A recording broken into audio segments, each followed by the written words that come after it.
Yo nunca había manifestado como en voz alta la idea que tenía de ser creador de contenido, porque me da un poco de vergüenza en el fondo.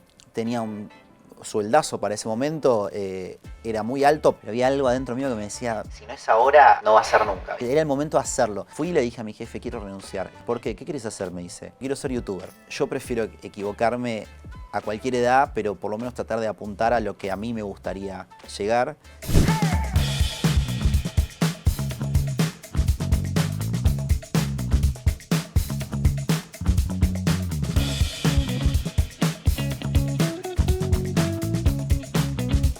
Cuando era chico hubo un hecho en mi familia que medio que marcó la historia familiar y que me marcó a mí, que fue el suicidio de mi tío. Nunca se habló mucho del tema. Fui construyendo esos espacios de desinformación con imaginación. Yo me entero de mucho más grande que mi tío sufría, por ejemplo, de esquizofrenia aguda. Como no se habla, si yo hubiese tenido mucha más información en ese momento, quizás habría afrontado, no sé, mi adolescencia de otra manera. Y faltan políticas públicas, ¿no? No las hay.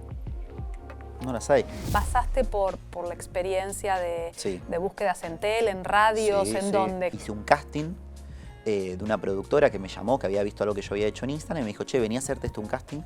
Era para hacer un noticiero. Pasaron 2 semanas, no tenía novedades, entonces le escribo y le digo, es un sí, es un no. Me dice, sí, ¿sabés qué? A mí me encantó. Pasa que los productores están buscando otro tipo de perfil. Una especie de Guillermo Andino. Bueno, qué raro que me tomaron el casting entonces, porque parecido no soy.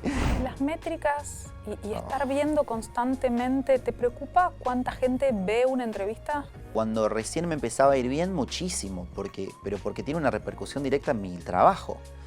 O sea, si a mí me va bien, más marcas me llaman. Si tu laburo está en redes sociales, hace que todo el mundo pueda ver si te está yendo bien o te está yendo mal. El éxito hoy está medido en cuántos likes tuviste en la foto de ayer. En 2 días ya no existe, pues se publican tantas cosas todo el tiempo que tu foto de ayer, que le fue tan bien, por decirlo de alguna manera, o tu video, tu canción o lo que sea, en una semana ya quedó vieja. Federico, bienvenido, Fede Pop Gold, como te tenemos en las redes. Muchas gracias, tenía muchas ganas de charlar con vos, te lo dije en privado, te digo en público. Muchas gracias. Me gusta mucho el trabajo que venís haciendo, así que... Gracias, tenía muchas ganas de venir también. Tenemos muchas cosas para hablar, pero primero preguntarte cómo nace Vivir Siendo. Vivir Siendo nace antes de la pandemia. De hecho, las primeras entrevistas que yo hice fueron presenciales. Y nace un poco de la... Yo tenía ganas de hacer algo en internet que rompiera un poco con lo establecido. En ese momento, hoy también, pero en ese momento quizás más, lo que vos veías en Instagram estaba más vinculado a lo estético, ¿viste? Era como perfiles más perfectos, ¿viste? La chica en la playa, el chico saliendo del mar, todo trabado, que eso sigue pasando igualmente, no está mal, es contenido, pero tenía como ganas de hacer algo diferente y un poco empecé a pensar cuáles eran las cosas que a mí me habían pasado en la vida que me motivaran a ver qué tipo de contenido quería crear. Y así un poco nació Vivir Siendo, con presupuesto cero cuando empezamos. De hecho pedí una cámara prestada, pedí un micrófono prestado, todo era prestado cuando arrancamos. Grababa en la calle y después empezó el formato como a caminar. Vos ya eras creador de contenido en ese momento. Vivir Siendo fue un formato, pero ¿habían existido otras experiencias previas? Sí. Pero cosas no tan vinculadas a lo social, quizás. Más vinculado al entretenimiento. Pero iba como probando, viste que en la búsqueda del contenido que a vos te quede bien y que te sientas cómodo haciendo y que te divierta también, porque es importantísimo, vas probando diferentes cosas y de pronto encontré en Vivir Siendo algo que no me daba solo un resultado, porque cualquiera te diría, ok, te empezó a ir bien, lo seguiste por eso, sino que realmente me entretenía hacerlo y me regocijaba mucho, no el resultado en números, sino la devolución que tenía el público. Y era como algo que me motivaba mucho, ¿viste? La gente que ve las historias de Vivir Siendo se vincula mucho con lo que está escuchando. Y me doy cuenta porque me lo dicen. Ahora voy a volver al formato Vivir Siendo, a las historias, porque empezaste a hablar de salud mental, empezaste a hablar de discapacidad, de cosas que no veníamos viendo tan abiertamente. Y sobre todo el tono con el que las charlaste, ¿no? Como sacándole un poco esa cosa de solemnidad con la que algunas veces vemos encarado el tema, pero vos venías de ser gerente de marketing en una de las empresas telefónicas más importantes de nuestro país. Sí. ¿Es verdad que renunciaste para ir a Te crear juro. tus contenidos así? Te Un día juro. dijiste, tengo un re buen sueldo en esta Argentina que es tan estable, que estoy tan Sí, sí. tranquilo, estoy en una multinacional, ¿vamos a probar por otro lado? Mira, yo renunciaba el año de las elecciones que gana Macri, ¿ok? Y yo me acuerdo que cuando dije quiero renunciar, no me acuerdo qué año fue, ¿2019? 2015. Bueno. No, sí, Macri estuvo de 2015 a 2019. Después Ok, viene entonces Alberto fueron con las la pandemia. elecciones en las que... Era un año electoral, mira, no me acuerdo exactamente. Pero pre-pandemia ni bien No, empezaste prepandemia. o tuviste 4 Fueron años las elecciones previas a las que gana Ok, Alberto, las perdón. que gana Alberto. Yo renuncio en las elecciones que gana Alberto y año electoral, obviamente todo movido, Argentina siempre está movido, pero año electoral un poquito más. Y me acuerdo que le empiezo a decir como a algunos de mis conocidos que yo tenía ganas de renunciar yo nunca había manifestado como en voz alta la idea que tenía de ser creador de contenido, porque me da un poco de vergüenza en el fondo. ¿Qué habías estudiado vos? ¿De dónde Marketing. venías? Del marketing. Sí. Y siempre trabajando en empresa. Sí, en la misma empresa. Yo hice como el caminito tradicional. Yo estudié la carrera que tenía que estudiar, entré a trabajar en una empresa, en el call center de esa empresa, y empecé como a hacer carrera ahí. Por suerte fue una carrera muy rápida. Digo por suerte porque me hizo dar cuenta rápidamente qué era lo que no quería, que tardé en darme cuenta. ¿Cuántos años estuviste en total en la empresa? 7 años. Y los últimos Y 2 medio. como gerente de marketing. Sí, de la parte comercial, sí. Que viste que la vida corporativa como que te vas encontrando cositas de las que agarrarte que quizás no es exactamente lo que soñabas de dedicarte de chico, pero de pronto encontrás resultados que te empiezan a motivar. Y por ejemplo, yo quería probar la experiencia de tener un equipo a cargo, lo tuve. Quería probar la experiencia de viajar con mi trabajo, lo pude hacer. Tenía un sueldazo para ese momento, era muy alto para encima el nivel de vida que llevaba yo, que soy yo solo, viste, no tengo hijos, nada. Entonces era como que estaba muy bien, pero había algo adentro mío que me decía, si no es ahora, no va a ser nunca, ¿viste? Era el momento de hacerlo. Y era el momento también de equivocarse, ¿viste? Como que todo el mundo me decía, "Ay, pero vas a hacer esto, vos ya tenés el camino hecho", me decía. Me acuerdo mi viejo me dijo, vos sos medio boludo. Dice, ¿cómo vas a renunciar? ¿Vos sabés lo que estás cobrando en la Argentina de hoy? Y yo, viste, hacía como oídos sordos y trataba de no escuchar lo que me decían, porque si entraba en esa, ya está. O sea, era el momento para hacerlo. Y fui y le dije a mi jefe, quiero renunciar. Y me acuerdo que me había armado todo un speech como súper prolijo con mis explicaciones de por qué. Cuando me senté cara a cara le dije, quiero renunciar. ¿Por qué? ¿Qué quieres hacer? Me dice. ¿Te vas a otra empresa? No, quiero ser youtuber. Todo el speech que había armado, dije, lo tiré y dije, voy a ser sincero, le voy a decir lo que quiero hacer. Digo, yo quiero ser youtuber. Y se quedó, ¿viste? Porque en su mente, claro, youtuber era, no sé, más cosa de chicos o para boludear. Me dice, pero ¿vos me estás diciendo en serio? Le digo, yo quiero ser youtuber. Le digo, ya tengo la idea de lo que quiero hacer, tengo más o menos el formato, me tengo que sentar a hacer. Y me dice, ¿por qué no empezás mientras estás acá? Le digo, me da vergüenza. La verdad es esa, me da mucha vergüenza. Yo no puedo sentarme a hacer videos llegando y viendo a mi equipo. Tengo miedo que me vaya mal y si me va mal, prefiero que nadie me vea. Yo sabía que a la larga me podía ir bien, pero no sabía qué tan largo iba a ser ese periodo, ¿viste?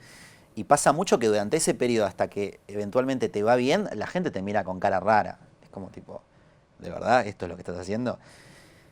Pero bueno, por suerte nada me detuvo ese momento y renuncié y empecé a hacer videos. ¿Y cómo lo habrás descolocado? Porque en general viene un gerente, te renuncia y lo que haces es ofrecerle más plata o, Sí, sí. o algo para retenerlo. Pero me acuerdo que me preguntó. quiero ser youtuber, ¿qué te podían responder? Claro, era como, ¿pero estás seguro que no querés más plata? No, quiero ser youtuber. Pero ¿y si te relocamos capaz no, quiero ser youtuber. Un equipo más grande, no, quiero ser youtuber, basta, no me ofrezca más cosas. Y la segunda gran decisión que creo que fue más difícil que esa fue al mes de renunciar, me ofrecen laburo en una empresa enorme con la que yo había laburado mucho tiempo. Y me dijeron, che, te queremos para este puesto. Era un puesto buenísimo, era fuera de la Argentina. Era como todo hermoso. ¿Empresa de qué rubro? Del mismo, telecomunicaciones. Telecomunicaciones. Sí, era un canal de televisión muy conocido. Y decirle que no a esa propuesta fue peor que renunciar, te juro. Porque era como, yo ya me había ido, ya me había dado cuenta lo que era no cobrar un sueldo fijo y me daban la oportunidad de volver a subirme al bote, ¿viste? Y encima en un canal que hay algo de lo comunicacional que ahí también, ¿no? Sí. Podía podía llamar la atención, pero salió bien y qué bien, porque no sé si volviste a hablar con ese director y Sí, le dijiste, tengo buena relación. mirá que me dieron, que el programa lo declararon de interés cultural. Sí. Cuando cada like de él es como que digo, bien, está siguiendo mis pasos. ¿Qué edad tenías en ese momento? 26, 7. Te quiero preso por joven, quiero que lo sepas, pero es verdad, es el momento para hacerlo, ¿no? Hay un animarse que mucha gente tiene la fantasía a veces de decir, basta, me voy a vender choclos a la playa Sí. Y cambio, y no todos se animan a dar ese salto. Yo creo que igual hay como algo yo sentía que era el momento para equivocarse, siempre digo eso, como si me equivoco prefiero que sea ahora y no más adelante. Hoy, con 31, te digo, siento que siempre estamos en el momento para equivocarse. Obviamente entiendo que hay un momento de la vida donde tenés otras responsabilidades, tenés hijos, familia, no sé, animales, mascotas, capaz, qué sé yo, una casa, cosas que te implican quizás un grado de responsabilidad mayor y esa toma de decisiones, si te sale mal, tiene un costo más alto. Lo entiendo, pero a su vez creo que, y no quiero caer en el solo se vive una vez de mensaje inspiracional, pero lo voy a hacer. La realidad es que siento que yo prefiero equivocarme a cualquier edad, pero por lo menos tratar de apuntar a lo que a mí me gustaría llegar y sentir que puedo realmente hacerlo. ¿Entendés? Se trata de pasarla bien, finalmente, dura 5 minutos, así Obvio. que hay que pasarla bien. Vayamos a Vivir Siendo. Vivir Siendo empieza a crecer durante la pandemia. Sí. Y vos, la decisión de contar historias, de hablar de salud mental, de hablar de discapacidad, ¿estuvo siempre desde que nace el formato? Sí. De hecho, una de las primeras entrevistas, por ejemplo, fue Vivir con HIV. Fue como que yo elegía temáticas que a mí me parecían, elijo hasta el día de hoy, temáticas que a mí me parecen entretenidas y que, entretenidas en el sentido de que me entretenía conocer más al respecto, ¿no? Y también de temáticas que yo siento que hay mucha desinformación. De salud mental, por ejemplo, que ahora estamos, por suerte se está hablando un poco más, pero hay muchísima desinformación todavía. Drogas, por ejemplo, hay muchísima desinformación. Suicidio, hay muchísima desinformación. Hay temáticas que, con la excusa de la prevención, evitamos dar información, porque existe una falsa creencia que, por ejemplo, hablar de suicidios genera más suicidios, cuando está demostradísimo en un montón de estudios a nivel internacional que eso no es así, que la información justamente genera lo contrario. Entonces a mí me gustaba como de pronto caer con un contenido que fuera por ese camino. A mí me pasan muchas cosas vinculadas a la salud mental. Festejo que estemos hablando más de salud mental, festejo que Tini se anime a contar lo que está viviendo, que Alejandro Sanz, que empecemos a normalizar ciertas cosas, porque el tabú hace que muchísima gente la pase muy mal, ¿no? Pareciera Sí. que quien no puede ir a trabajar porque está en una quimio, porque tiene cáncer, está enfermo, y quien tiene ataques de pánico no está enfermo. Es un tema de voluntad, de ponete bien. Sí. ¿No? Que empecemos a entender que es salud. Así que festejo todos estos espacios en los que se puede hablar con tiempo y distinto. ¿Cuál fue la historia que te noqueó? Uy, hubo muchas. Bueno, una de las últimas que fue, lo venía pensando justo cuando venía para acá, que fue Vivir con estrés postraumático. Es la historia de una chica que fue abusada por el padre cuando era chica y ella empieza a recordar todo esto de grande. Hace un año empezó como a entender lo que significaba tener estrés postraumático y cómo había tapado todos esos recuerdos de abuso. Me acuerdo que me dejó como muy... Me costó mucho escucharla en su momento y son de esas historias que te quedás pensando durante el día, que a vos te debe pasar, viste que hay historias que después a la noche capaz estás en tu casa haciéndote una ensalada y estás pensando en lo que te dijeron en la entrevista. Y después tengo el recuerdo de Yo maté a mi mamá, que es la historia de Marilyn Bernasconi, que es una mujer que está presa porque mató a su madre y a su hermano, que con ella hice 2 entrevistas. Hubo varias. Hoy ya con un equipo un poco más armado, Hmm. porque al principio fue muy a pulmón, era todo Al solo. principio era pulmón y el momento en el que yo más también cabeza le puse fue en pandemia, porque en pandemia surgía el desafío de cómo las sigo haciendo si no puedo salir a grabar. Entonces ahí se me ocurre hacerlas por Zoom y lo que me abrió eso fue el panorama de poder hacer entrevistas a personas de cualquier lugar del mundo. Por lo cual las historias para contar eran mucho más ricas y amplias. Hice una entrevista a una chica de Pakistán, a una chica de Sudáfrica, a personas de todas partes del mundo, ¿viste? Eso estuvo muy bueno porque también las historias iban siendo cada vez más diferentes y eso obviamente hizo que mucha gente se interese en el formato. Voy a volver después al universo de las plataformas y de las redes, porque uno en algún momento tenía que empezar a vivir gracias al formato. Sí. La responsabilidad de comunicar y de poder hablar de temas que a uno lo interpelen, pero eso en algún momento había que Hay hacer que pagar las dejar a expensas, plata. sí, obvio. Hay que pagar las expensas. Las historias las buscas vos, las historias hoy que ya estás instalado, la gente te escribe para decir que tiene ganas de contar su historia. Las historias las busco yo en su gran mayoría, pero recibo muchos mails de personas que quieren contar su historia y muchas de las que he hecho son personas que se han acercado a mí. Pero siempre trato de que ese acercamiento machee con mi propio interés. O sea, como que en ese sentido no cedo mucho. De hecho, me pasa mucho que me acercan capaz historias amigos o familiares. Che, estaría bueno que hables de tal cosa. Y si a mí no me despierta como ese interés genuino, elijo no hacerla, pero por el hecho de que siento que si no me interesa a mí, ¿por qué le interesaría a alguien más? ¿Entendés? En el sentido de, trato de que primero pase como por mi filtro. Por mi filtro. Y de no repetirte a vos mismo también. Y de no repetirse, que es muy difícil también, porque sostener en el tiempo un formato así eventualmente empieza a haber quizás ciertas repeticiones. Pero yo creo que todos tenemos una historia para contar, todos, absolutamente todos, y que la forma en la que lo contemos siempre va a ser diferente a la del resto. Entonces a mí me parece que ahí convierte a un formato como Vivir Siendo en algo que es inagotable. Porque genuinamente creo que todos tenemos una historia para contar. Lo que pasa es que a veces no sabemos cómo hacerlo. Sí, y la importancia del que escucha ahí, Total. ¿no? Y de entender dónde entrar. Total. Dónde hay algo más para seguir un poquito más. ¿Cuánto de tu propia historia hay en Vivir Siendo? Porque por algo interpelaban todos estos temas también. Hay un montón.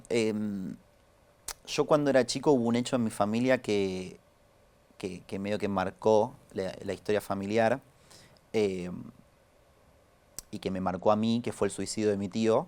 Mi tío se suicida cuando yo era muy chico y nunca se habló mucho del tema, ¿viste? En mi casa, más allá de que todos sabíamos lo que había pasado. Quizás por el afán de mis viejos de querer protegernos de cierta información, pero a mí el no hablar del tema lo que me generó es que fui construyendo esos espacios de desinformación con imaginación. Entonces yo empecé a imaginar lo que podía haber pasado. Entonces yo dije, ok, si se suicidó seguramente es porque estaba triste, tenía depresión. Y durante toda mi vida, todo eso lo construí siendo muy joven, y durante toda mi vida me convencí de que era así. Y yo me entero de mucho más grande cuando Vivir Siendo ya existía, de hecho, en una llamada que le hago a mi papá, que mi tío sufría, por ejemplo, de esquizofrenia aguda. Tenía un diagnóstico tremendo, había estado internado en un psiquiátrico cuando era joven. Yo todo eso no lo sabía. ¿Y por qué no lo sabía? Porque nunca me lo habían contado y yo tampoco lo había preguntado, porque era un tema del que no se hablaba. Vos tenías 11 años en ese Sí. momento y siempre supiste que se suicidó. No te inventaron otro tipo de muerte. Yo siempre supe que se había suicidado, pero no conocía el motivo y los trasfondos. Obviamente era muy chico, yo no esperaba que me vinieran a contar el detalle paso a paso. Quizás sí lo hubiese esperado cuando era más grande, pero también, y ahora entro en lo que tiene que ver con el tabú de salud mental, como no se habla, como no se hablaba, como estaba prohibido, como hablar de esto podía generar esta otra cosa, si yo hubiese tenido mucha más información en ese momento, quizás habría afrontado, no sé, mi adolescencia de otra manera, ¿entendés? ¿Y vos preguntabas? Ellos no hablaban, pero ¿vos preguntabas o sentías que podía ser No. doloroso y también lo evitabas? No preguntaba, no preguntaba.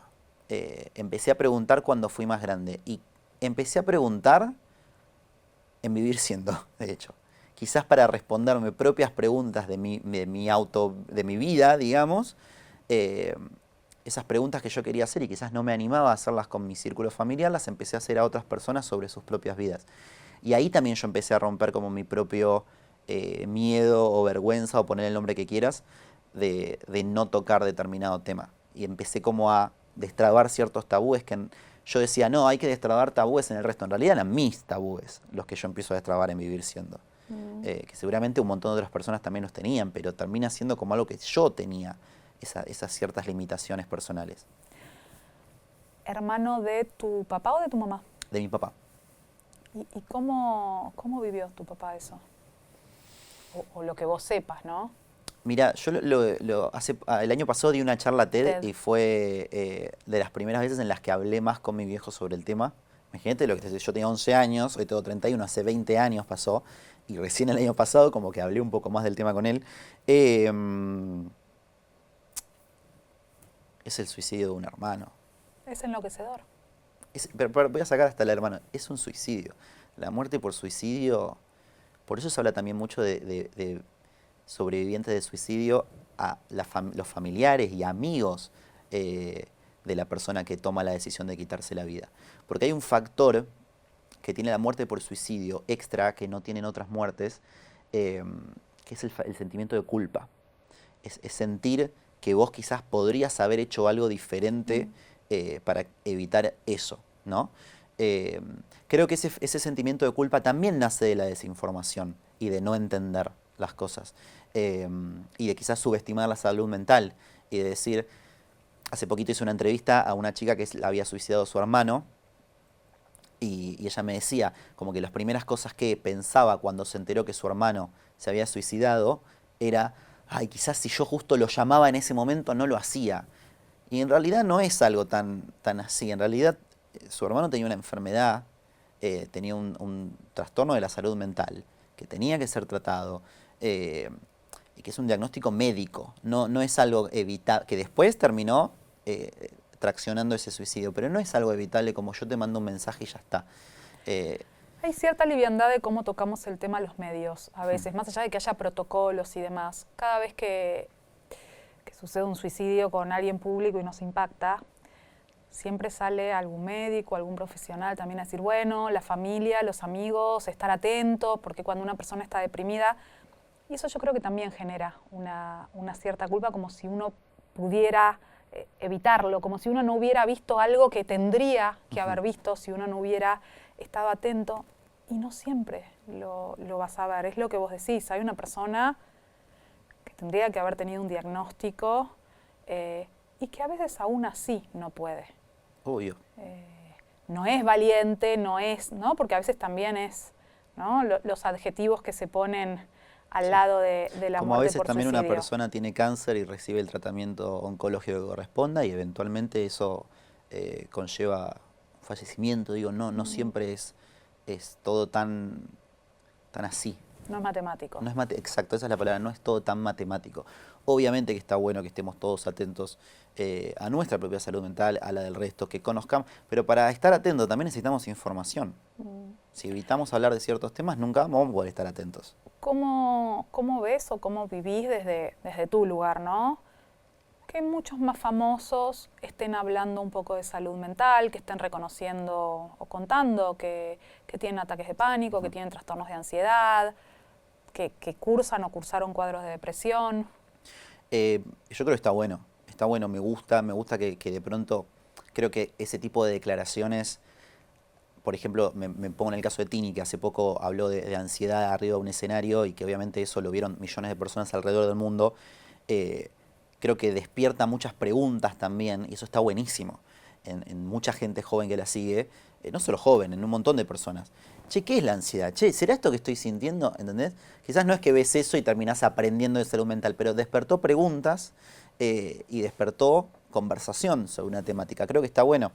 Y también está bueno que acompañemos esas cosas con acciones, ¿no? Muchas veces hay mucha presión también alrededor de las personas públicas en que tienen sueldos que pagar, tienen mega movimientos alrededor mucha gente que vive del trabajo de esa persona, entonces la presión es altísima. Todo eso repercute obviamente también en la salud mental. A veces está bueno también tipo poder parar y decir, ok, tengo que frenar mi propio, que cuesta un montón, a mí me cuesta, imagínate personas con ese grado de magnitud. Y faltan políticas públicas, ¿no? Recontra, no las hay. No las hay. Hoy el trabajo en salud mental, que estamos todos, es tipo, hablemos de salud mental, sí hay que hablar de salud mental, pero hablar no alcanza. En el momento hay que pasar a la acción. Y en el pasar a la acción no lo va a hacer un Instagramer o un YouTuber. Puede desde su rol tomar cierta acción, pero hay un gobierno, hay políticas públicas, hay un Estado que tiene que tomar acción sobre eso. Me viene a la cabeza Marina, la mamá de Chano, pidiendo ayuda, por favor, para poder ayudar a su hijo. Necesitando políticas que... Hablo con muchas mamás que pasan distintas situaciones vinculadas a la salud mental, a las adicciones con sus hijos, Sí. y la desesperación de esas mujeres que no quieren perder a sus hijos y que dicen, alguien que me ayude, me falta. Es que también pasa que no sabés qué hacer, porque no es, o sea, estamos hablando de personas adultas, personas que vos no podés ir en contra tampoco a la fuerza o de la voluntad de esa persona. Entonces, ¿cómo haces para generar cierto cambio en esa persona? ¿Cómo ofreces ayuda si la persona quizás no acepta que la necesita en una primera instancia? Una vez que acepta que la necesita, ¿de dónde la sacás? Digo, hasta me pongo, corriéndome del caso Chano, personas que ni siquiera tienen recursos económicos para acceder a esas ayudas. ¿Me entendés? Es como, si encima no tenés recursos económicos, ¿cómo carajo haces? Salud mental y problemas nos puede pasar a todos. Ahora, salud mental, problemas de salud mental en la Argentina siendo pobre, qué difícil. Olvídate, Qué no difícil. tenés herramientas. ¿Los tweets de Alejandro Sanz qué te parecieron? Los tweets de Alejandro Sanz. Mira, no me los acuerdo mucho, sé que los leí, pero no me acuerdo bien. ¿El qué contó que tenía? Habla de una tristeza. Ok. De una cierta oscuridad, de una cierta tristeza, como que, y todos lo levantamos, ¿no? Digo, es Alejandro Sanz, figura mundial, contándonos una cierta depresión, no lo puedo diagnosticar, pero... Claro. ¿Y contar en redes sociales vale? Sí, yo creo que sí. Yo creo que sí, yo creo que, a ver, no me cuesta como de pronto juzgar lo que él sintió hacer en ese momento. No, Para de bien o ninguna para mal, manera, ¿no? Como, de ninguna manera. yo creo que a veces es como una herramienta que nosotros tenemos de que necesitamos capaz contarle a alguien lo que nos está pasando y a veces no encontramos a quién o no encontramos la manera y de pronto hacerlo público de eso es como sacarse una curita, viste, así rápido. No sé, no conozco su caso, obviamente, pero sí, yo creo que al mismo caso que Tini puede colaborar en generar preguntas, ¿no? Después voy a ir a Luzu, pero te quiero preguntar si con esto de que te escribe gente contándote historias, también no te escribe mucha gente pidiéndote ayuda o contactos para ayudar a otra gente, ¿no? Porque cuando uno empieza a ser más público, me imagino que también aparece eso y es una responsabilidad y puede ser pesado. Sí, me pasa, obviamente no llego tampoco a leer todos los mensajes, pero trato de la mayoría que llego a leer, mail sobre todo, de darles las herramientas que también estén a mi alcance, ¿no? Pues me imagino desde luchas con la obra social por Sí. una maestra integradora a tratamientos, a... Sí. no sé. Sí, y capaz, no sé, quizás me llega una consulta sobre algo en particular y es, bueno, te puedo dar el número de teléfono de, no sé, esta entidad gubernamental que te puede dar una mano, ¿entendés? Como hasta ese tipo de ayuda me puedo estirar y puedo dar. Después, obviamente, me encantaría como poder llegar a leer todos los mails que me mandan. O también, capaz, lo he hecho en varios casos es, hay mucha gente que está con situaciones muy complejas y no cuenta con herramientas que les brinden soluciones. O, por ejemplo, lo que vos decías, no sé, la obra social no me da pelota. Ok, te hago una entrevista y quizás te puedo dar difusión y quizás a partir de esa difusión se encuentre una respuesta. Eso sí lo he hecho. Y lográs separar, y uno es Fede, conductor de Vivir Siendo, y otro es Fede en la vida y no quedar cargado de todas esas cosas porque puede ser heavy. muy difícil, ¿no? Es medio heavy andar con eso encima todo el tiempo. Sí, Me pasa, ¿sabes qué? Capaz en un mismo día hago Vivir Siendo y después me voy a Luzu. Entonces tengo como un cambio enérgico tan grande que es como... nada, ya veo que me empecé a acostumbrar, o estoy haciendo el esfuerzo por acostumbrarme a esos cambios enérgicos, porque cuando estás conversando con alguien también te transmite una energía, obviamente. Y en pandemia, por ejemplo, que yo grababa, editaba y subtitulaba las entrevistas, yo las revivía 1,5 millones de veces. Entonces, ahí te me quedabas ahí como la cabeza maquinando y encima estaba solo en mi casa. Ahí ya, de esa gestión ya te pudiste correr, ya empezó Logré. a monetizar de alguna manera. Logré Vivir delegar un siendo poco como algunas cosas y también. te sale porque hay un tema más allá del económico que es la personalidad, ¿no? De poder entregar. Y a mí me cuesta un poco delegar algunas cuestiones. Soy muy de tipo, bueno, cuando me la devuelven editada, la tengo que ver entera, tengo que pasar cortes, tengo que decir, no, esto... Te faltó esto, sí. ¿no? Acá que lo tome tal cámara, ¿viste? Como soy medio Climita. quisquilloso de cosas. Pero bueno, también es cierto que cuando empezás a tener... Si estás solo, llegas más rápido, si estás con equipo, llegas más lejos, creo yo. Bien. Entonces, ¿Qué hiciste con la primera plata que entró de Vivir Siendo? Además de festejar.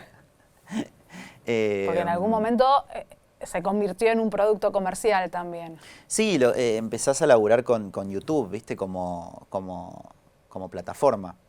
Empezás a pagar las expensas, empezás a pagar el alquiler.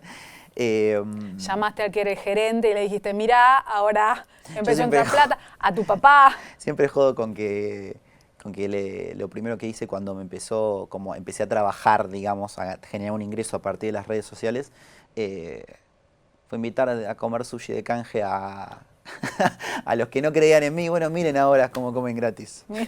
Mira, y de canje, ni siquiera De le tengo que canje. pagar. ¿Te sentís un influencer? Porque usás más el youtuber que influencer. Yo sí, porque siento que genera otra cosa el youtuber, pero creador de contenido, digo yo. A mí me parece, una vez escuché una definición que decía que todos somos influencers, solo que cambia la cantidad de personas a las que le hablas. Pero vos cuando te juntas con un amigo a decir, che, ayer fui a un restaurante que está buenísimo, entonces estás influenciando también de alguna manera. Lo que cambia capaz es la cantidad de gente que te está escuchando.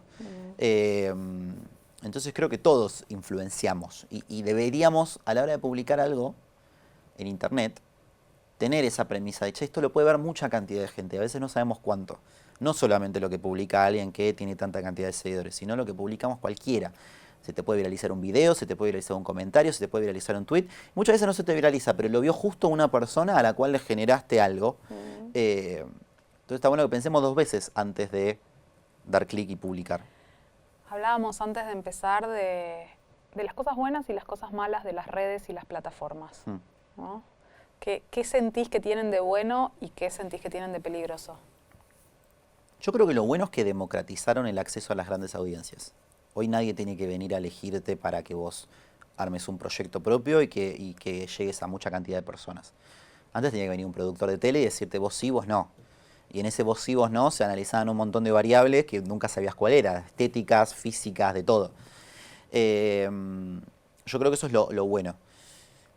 Y lo malo es el mismo contrapunto, que hoy en día cualquiera puede decir cualquier cosa a cualquier otra persona. Y eso a veces puede ser muy doloroso. Yo siempre digo, para mí, imagínate Instagram como un cuarto en el que está una señora de 80, un pibe de 12, una adolescente de 16, tenés gente de todas las edades, de todas las profesiones, de todo. Las métricas y estar viendo constantemente, ¿te preocupa cuánta gente ve una entrevista? Hoy un poco menos, porque me siento como quizás más seguro, pero cuando recién me empezaba a ir bien, muchísimo, pero porque tiene una repercusión directa en mi trabajo. O sea, si a mí me va bien, más marcas me llaman. Si a mí me empieza a ir mal, va a ser menos mi trabajo, ¿entendés? Sí, y la locura misma del algoritmo que si te va bien te muestran más y si te va mal te muestran menos. Hoy es como que si tu laburo está en redes sociales, y me atrevo a decir que hoy gran cantidad de laburos están en redes sociales, inclusive laburos que naturalmente no lo estaban. Por ejemplo, hablábamos antes de grabar, músicos.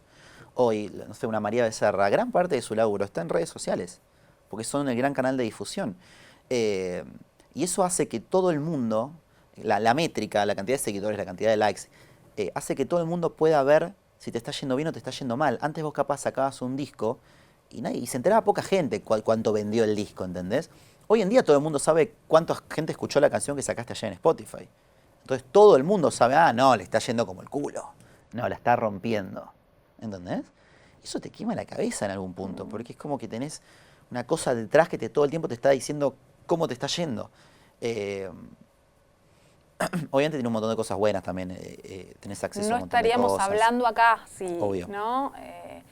si no fuera por esa posibilidad y tal vez no estaríamos viendo ese contenido que realmente está buenísimo y que fue declarado de interés cultural gracias a la exposición también que le dieron las redes. Sí.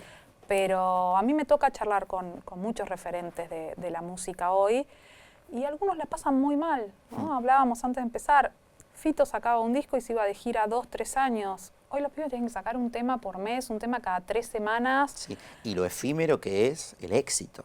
Porque el éxito hoy está medido en cuántos likes tuviste en la foto de ayer.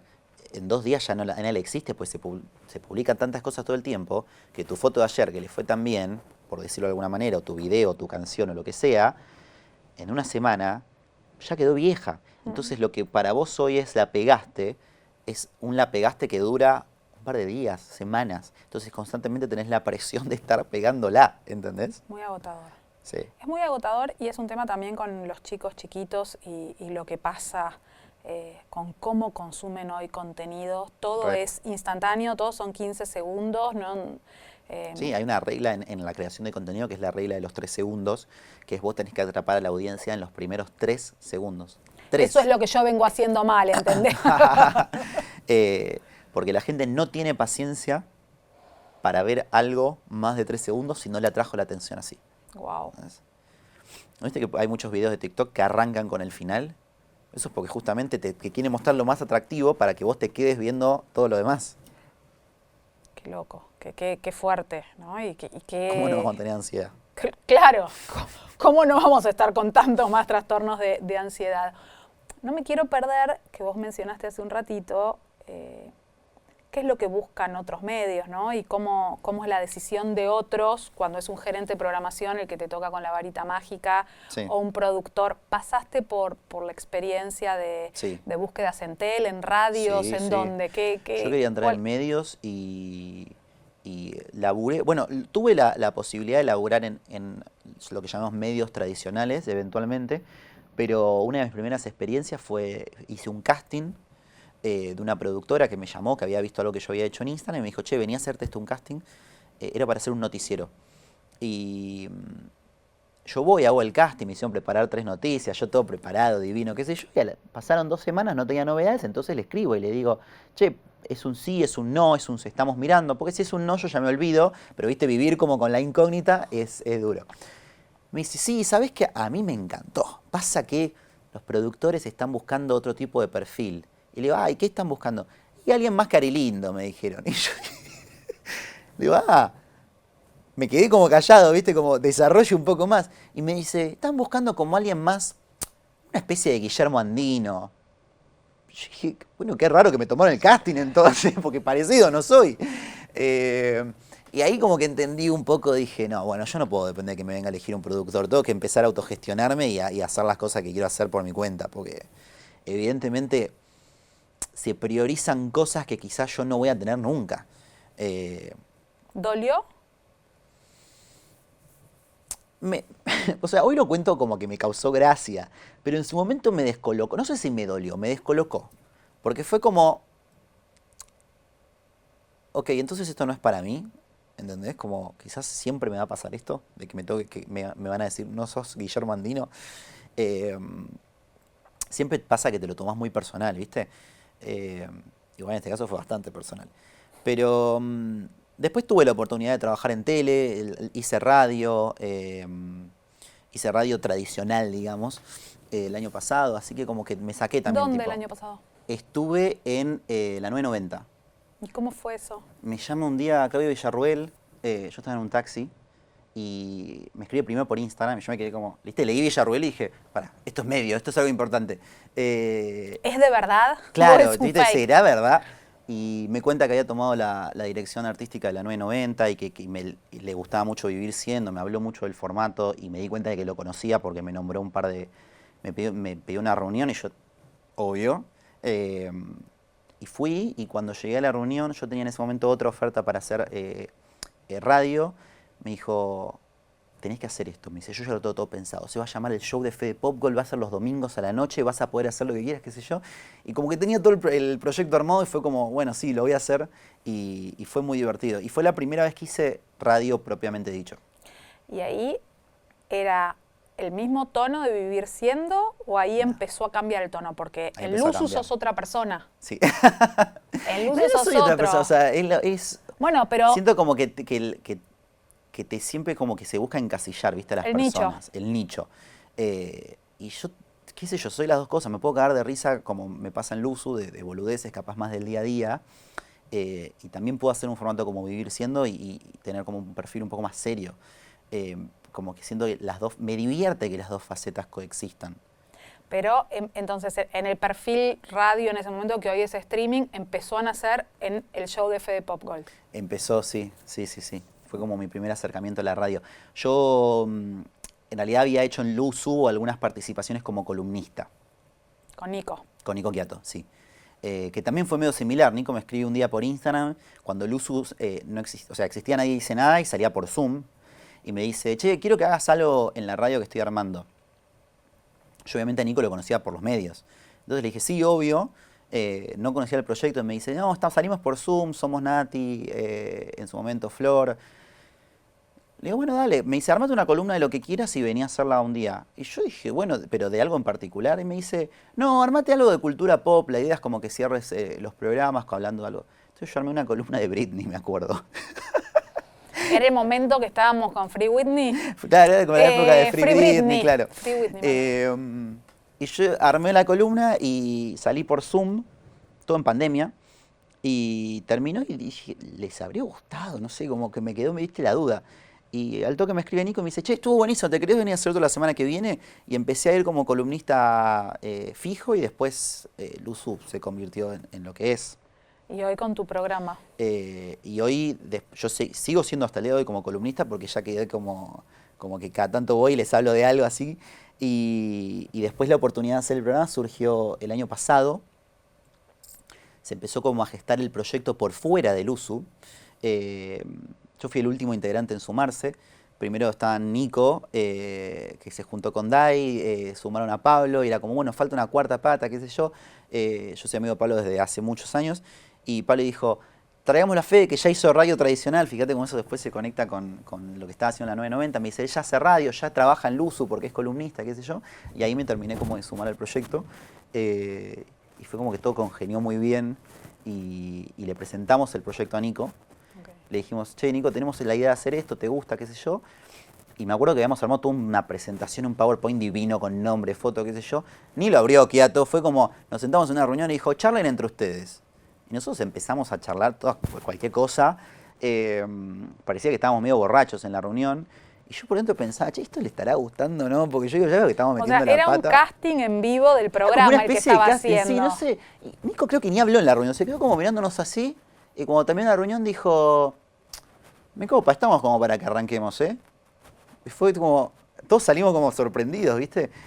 Porque esperábamos quizás una reunión más tradicional, pues veníamos más como de la cabeza de lo que hablábamos antes, como una cabeza más de medio tradicional, en la que... De parecerte a Guillermo Andino. Exacto, claro, yo venía con la cabeza y si no te pareces a Guillermo Andino no te va a ir bien. Así que fue muy loco como empezamos con Luzu.